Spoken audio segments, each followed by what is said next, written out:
All right, so I went in for my RFA, was that Tuesday?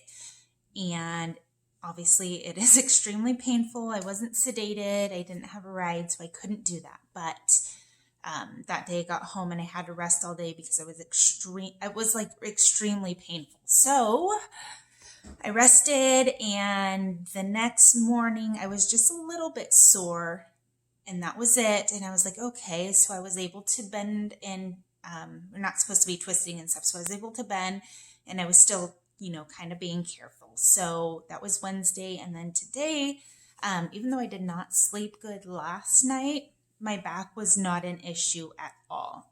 There was no pain there. And this morning I was up and moving around, and I was like, all right, I'm going to test this. So bending and doing laundry and, kind of cleaning up and just like putting on clothes and my socks and stuff like that. And so thankful that there is no pain. So this is the second time I've had RFA.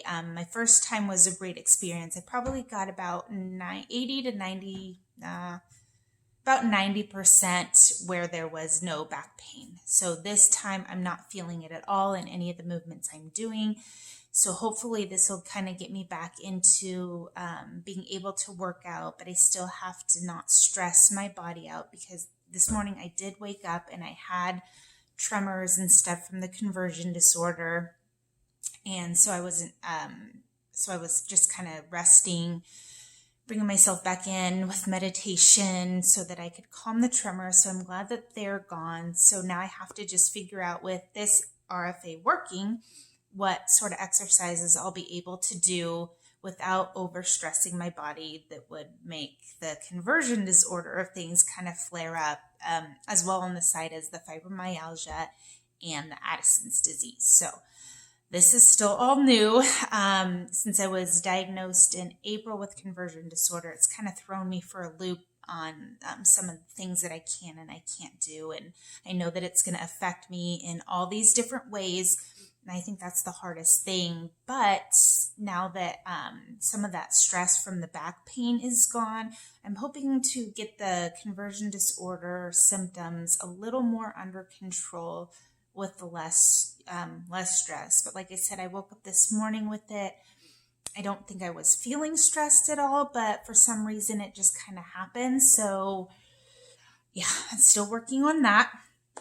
But like I said before, if you have gone to a pain doctor for back pain and stuff, you should really ask if they do RFA, radio frequency ablation, and see how that'll work with you before you take the steps into getting any kind of back surgery. I really wish that I had waited and done this first, and because I honestly think when they nicked something in my stomach, it caused a lot of these stomach issues that I'm having now. So my pain doctor had even mentioned, he was kind of confused why they did the A-lift surgery, which they said was, more effective, but he kind of disagrees on that part. So kind of look through your avenues before you do get a fusion or anything. Like I said, I'm kind of happy that I did that, because the pain that was going on and down my legs went away, but the back pain, the most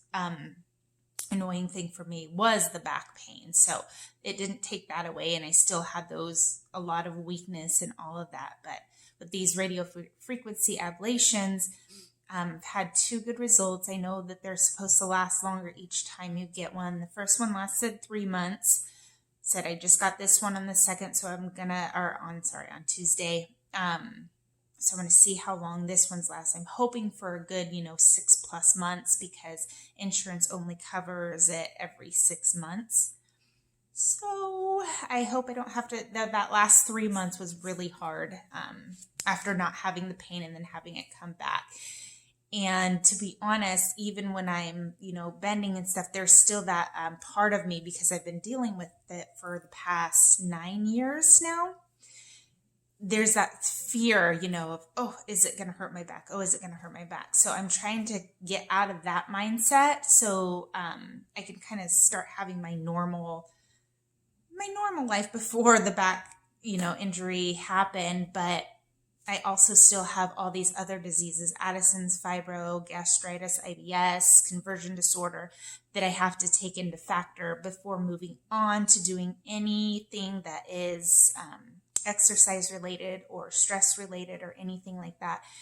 And I think that's where a lot of the frustration comes, is when you get one thing handled, you still have all these other things. So there's things that I have been trying, doing the silver, the colloidal silver that is structured, doing that twice a day, sticking to my diet plan, which is mostly like vegetarian, vegan,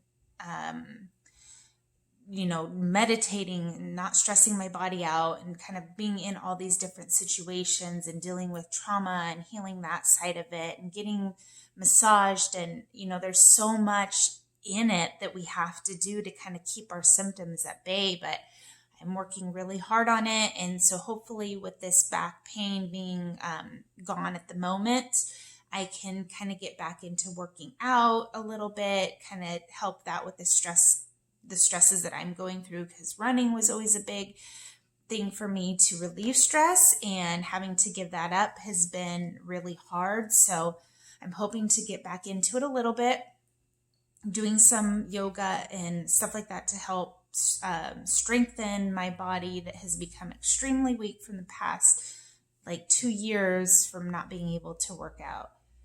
But everything is looking a little better, and hopefully I can kind of get this all straightened out and figured out and adapt to an ever-changing lifestyle that I'm having. So if you have conversion disorder, I'd be really interested in knowing what you do to help kind of keep that at bay. I know we all have different triggers and stuff like that, but I think it's like the whole community coming together and kind of helping each other with figuring that out. And like I said, things that work for me a lot is meditation and meditation and working out. So now that I have that, I'm in that state where I can start working out again, kind of combining those two, get the conversion disorder under control. I'm trying to get all these other things under control, but with us, it's, stress, and stress isn't something you can find, it's random. So it's not like, you're going to be stressed that day unless you never leave your house. And even in that is extremely stressful, because you need that outside world to kind of bring you back to life. But I think this is going to be a good start for me. Hopefully it lasts again for 6, plus months. 10 years would be nice.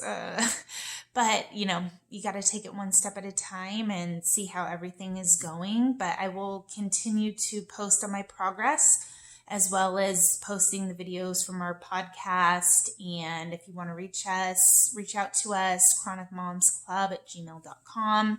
Listen to our podcasts from the website. I'll put it down in the description here. And if you want, share your story, stuff like that, we are, that's what we're about. We want to raise awareness for all these illnesses and diseases and things that we go through in life, chronic, and helping people understand us a little bit better. So please reach out to us, and thank you.